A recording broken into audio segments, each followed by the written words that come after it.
Viajamos ahora hasta Guatemala para cambiar de tema porque ahí surgen muchas noticias, no solo desde el panorama ambiental por esta emergencia que vive una zona importante en el sur de la capital, sino también por la perspectiva política de cara al próximo 25 de octubre. De hecho, vamos a hacer énfasis en este tema vía Skype desde la ciudad de Guatemala con el señor Javier Brolo, él es investigador sociopolítico y analizaremos sobre todo el debate presidencial entre Sandra Torres y Jimmy Morales a pocos días de esa segunda ronda el domingo 25 de octubre. Señor Brolo, bienvenido. Buenas tardes. Muy buenas tardes, qué gusto acompañarlos. Igualmente es un gusto para nosotros recibirle. Y bueno, voy a comenzar precisamente esta conversación con usted trayendo a colación interesantes análisis y propuestas que hacen los aspirantes presidenciales a ese próximo 25 de octubre, donde más de 7,5 millones de guatemaltecos van a elegir al próximo presidente o presidenta, en este caso de la República, dentro de una segunda y polémica vuelta electoral. Hablo de polémica por la renuncia de Manuel Valdizón y toda la situación previa a esa situación. Por ejemplo, la candidata Sandra Torres del partido UNE y el candidato Jimmy Morales del partido FCN Nación se van a medir en votos para alcanzar la silla presidencial. 20 días antes, señor Brolo y amigos televidentes, ambos se encontraron en un debate organizado por dos medios locales. Uno de los temas, de hecho, en la mesa fue la cantidad de personas que viven en zonas de riesgo a raíz de la tragedia de Encambray 2, que les comentaba al principio de la entrevista. La candidata Torres respondió que es un problema de pobreza y mala legislación, pero Morales no estuvo muy de acuerdo. Escuchemos las opiniones y luego quisiera la suya, señor Brolo, al respecto. Que debe de normarse un plan de ordenamiento territorial. Es importante que se legisle para que esto sea coercitivo, para que todas las municipalidades de todo el país deben de tener este plan de ordenamiento territorial para evitar este tipo de desastres. Si el problema es legislativo, no es la pobreza.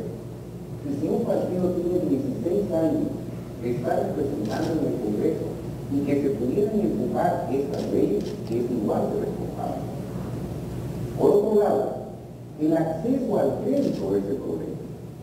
Hay ahí un fondo para la vivienda, COPAI, que pudo haber sido ya implementado, pudiendo generarle a las personas con problemas de acceso al crédito para que puedan construirse las casas que hacen falta, y al día de hoy son 300,000 casas las que hace falta de construir. Señor Brolo, según usted, ¿quién de los dos aspirantes presidenciales tiene la razón o dio, por ejemplo, con la mayor certeza posible en torno a la pregunta de quién es la culpa tras la tragedia ahí en Cambray 2, en Guatemala? Bueno, dada la cantidad de personas que existen en la misma situación de vulnerabilidad, sí es importante destacar los componentes estructurales que generan esta vulnerabilidad y riesgo a que las viviendas sean sepultadas por los deslaves. Creo que en ese caso la candidata de la UNE atiende esa necesidad de corregir las causas estructurales que causan que las personas vivan en esas condiciones de vulnerabilidad. Es cierto también lo que el candidato del FCN menciona, de que el acceso al crédito para una vivienda digna es necesario para poder darle atención a las personas y que puedan vivir en áreas adecuadas.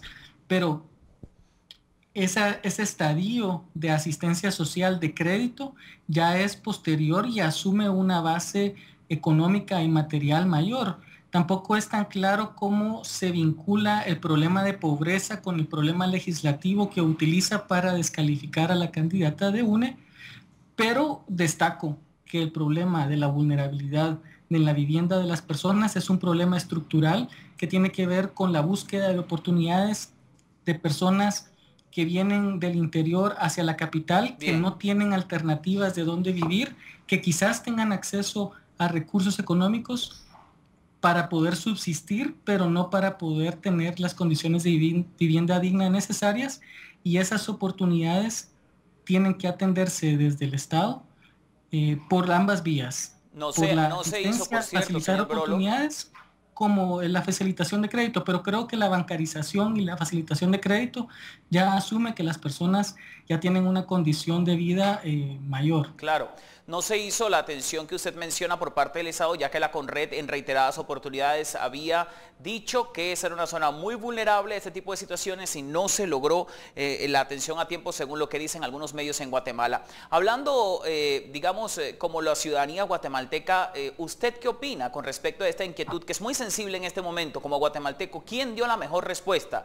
Si Jimmy Morales o Sandra Torres, ¿cuál de ambos llegó más a la fibra del pueblo?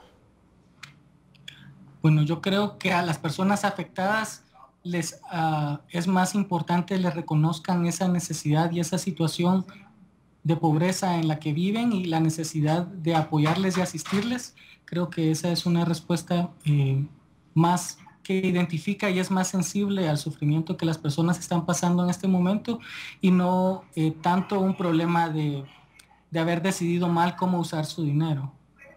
Ahora bien, con respecto a ese discurso, indistintamente el tema en cuestión, la cercanía, digamos que tienen estos candidatos o este candidato y esta candidata a la segunda ronda electoral y decisiva en Guatemala, algunos analistas y algunos medios dicen que el discurso de la ex primera dama y actual candidata de UNE, Sandra Torres, es un poco frío, no llega a las masas, es decir, no tiene esa química que quizás con los medios pueda manejar Jimmy Morales por la experiencia mediática que él tiene y por su oficio. ¿Usted qué opina al respecto? ¿Llega más Jimmy Morales a la población que Sandra Torres o no? Yo creo que esa es una evaluación adecuada. Jimmy Morales tiene recursos discursivos y de comunicación que son más efectivos. Su manejo de cámara y la seguridad en el tono de voz cuando se dirige a la audiencia hace que la audiencia le ponga atención y recuerde lo que dice, mientras que en el caso de Sandra, su comunicación es más golpeada, tiene pausas largas, parece titubear y eso le dificulta que las personas puedan comprender lo que está diciendo. Entendemos. Señor Brolo, hay un tema que también en Guatemala es bien sensible y es la situación fronteriza con Belice. Para los guatemaltecos, Belice es parte de Guatemala y le fue arrebatado en su momento. Este tema también saltó a la palestra durante el debate que mencionamos al principio de la entrevista. De hecho, el candidato Jimmy Morales aprovechó esa cita para desmentir sus presuntas intenciones de recuperar Belice como territorio guatemalteco. El candidato resaltó, de hecho, que hay un tema limítrofe pendiente. Vamos a escuchar parte de sus palabras y luego quiero su opinión, por favor. De que yo dije que iba a recuperar Belice. ¿Saben qué fue lo que dije? Yo dije que respetábamos a los hermanos países vecinos.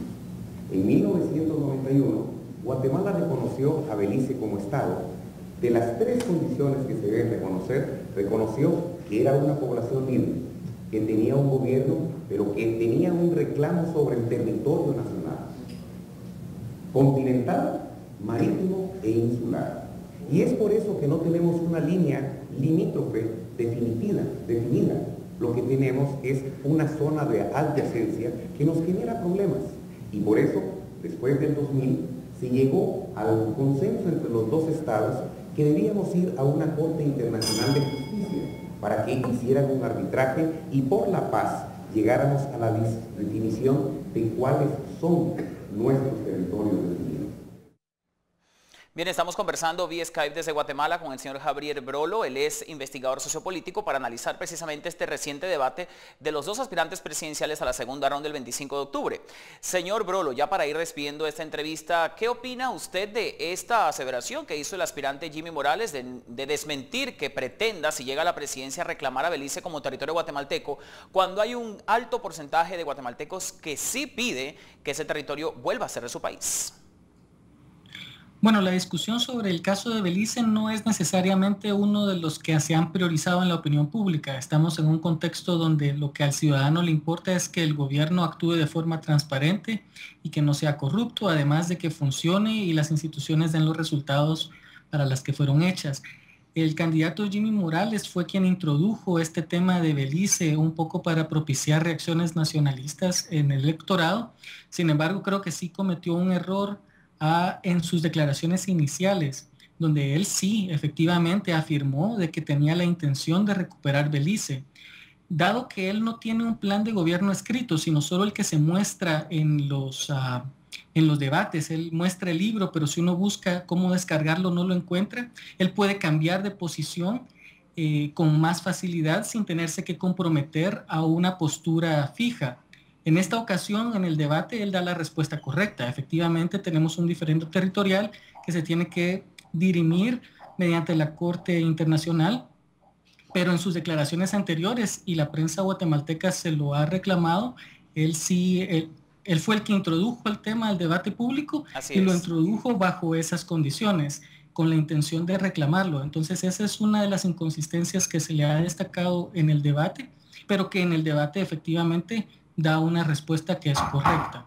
Seguro van a surgir otras citas, señor Brolo, donde ambos aspirantes, bueno, se van a volver a ver las caras para presentarle a la colectividad de su país las cartas que ellos tienen para jugarse en el caso que lleguen a la silla presidencial el próximo 25 de octubre. A usted muchas gracias, lamentablemente no tenemos más tiempo para conversar, pero seguro vamos a invitarlo nuevamente. Muy buenas tardes. Un gusto saludarlos.